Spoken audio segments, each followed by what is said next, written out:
बहुत बार ऐसा देखने को मिलता है जो ज्यादा भगवान का पूजा पाठ करता है वही सबसे ज्यादा दुखी होता है।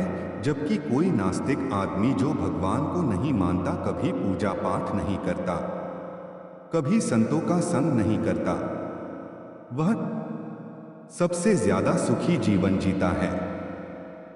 यह सब चीजें देखकर कभी कभी लगता है कि भगवान ही गलत है।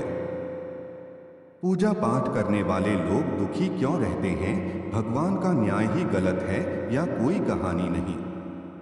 यह हर किसी के साथ होता है। दोस्तों, इस पोस्ट में हम आप लोगों को इसके पीछे के कारण के बारे में बताने वाले हैं।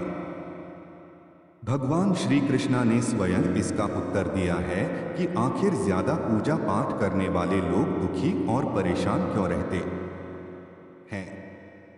इसका उत्तर भगवान कृष्णा ने श्रीमद् भागवत गीता के माध्यम से बड़ी स्पष्टता के साथ बताया है। तो चलिए शुरुआत करते हैं। पूजा पाठ करने वाले लोग दुखी क्यों रहते हैं? दोस्तों, बात द्वापर युग की है, जब भगवान श्री कृष्ण और अर्जुन के बीच संवाद हो रहा था।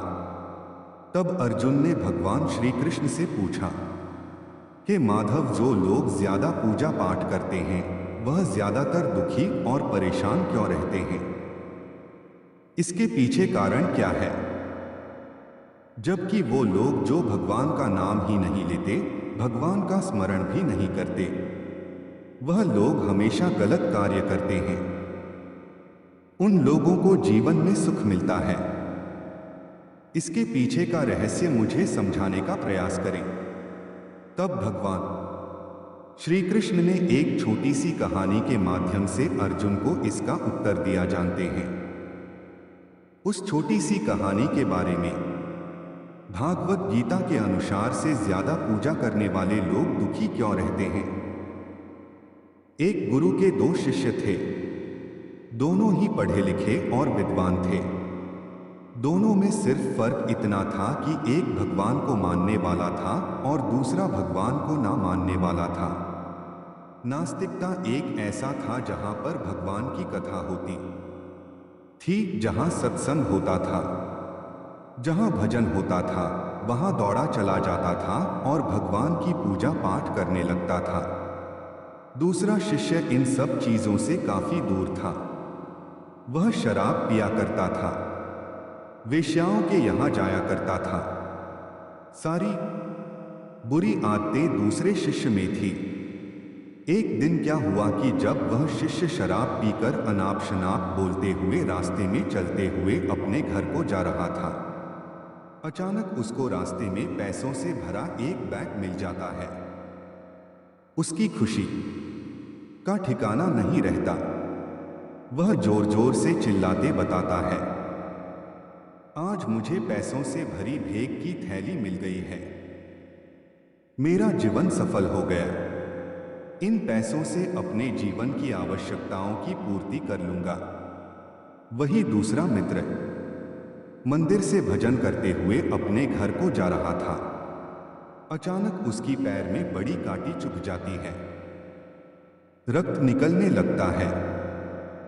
ठीक उसी समय दूसरा शीशे भी वहां पहुंच जाता है और हंसते हुए उसको बोलने लगता है, क्यों तुम ही हो ना जो सबसे ज्यादा पूजा पाठ करते हो, भगवान का भजन करते हो। क्या किया तुम्हारे भगवान ने? मुझे देखो, मैं कभी मंदिर नहीं गया। मैंने कोई अच्छा काम किया है? मेरे घर में भगवान का मंदिर भी नहीं है। मैंने कभी अपने बारे में सत्यनारायण भगवान की कथा नहीं कराया। भगवान के सामने कभी माथा नहीं टेका। फिर भी मैं कितना संपन्न हो, अमीर हूं। मेरे पास पैसों की कोई कमी नहीं है।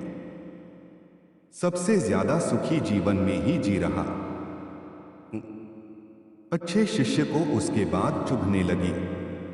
उसने मन ही मन भगवान से प्रार्थना किया, या तो सच बोल रहा है। मैं कितना पूजा पाठ करता हूं और वह कुछ नहीं करता, फिर भी कितना सुखी है। इतना सोचते हुए वह अपने गुरु के पास चला जाता है और यही प्रश्न गुरु से करता है। गुरुजी मुस्कुराते हुए बोलते हैं, भगवान जो करते हैं अच्छे के लिए करते हैं। जिसकी जैसी योग्यता होती है उसको उसी के अनुसार फल देते हैं। अब तुम्हारे प्रश्नों का उत्तर तुम जानते हो। भगवान ने पैरों में ही क्यों कांटे चुभाए और उसको पैसे से भरी बैग क्यों मिली? सुनो, तुमने पिछले जन्म में बहुत पाप किया था, इसलिए तुम्हारी आज मौत होने वाली थी। तुम बच गए क्योंकि तुम मंदिर गए थे, तुमने भगवान की पूजा की थी। यही कारण है कि तुम्हारी मौत ना होकर सिर्फ एक कांटा ही चुभा। अब तुम्हारे मित्र की बात करते हैं। वह पूर्व जन्म में एक संत महापुरुष था, इसलिए उसकी जीवन बदलने वाली थी।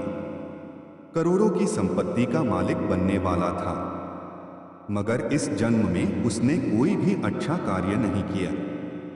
इसलिए पूर्व जन्म के फल के अनुसार उसको थोड़े से पैसे मिले, जबकि वह अरबों के संपत्ति का मालिक बनने वाला था। भगवान को दोष देना छोड़ दो, अपने वर्तमान के समय का सदुपयोग करें। भविष्य अपने आप सुधर जाएगा। इस प्रकार उसकी आंखें खुल गई और उसे पूजा पाठ में लग गया। तो यही करना होता है कि जो पूजा पाठ करते हैं वो इतना दुख क्यों रहते हैं?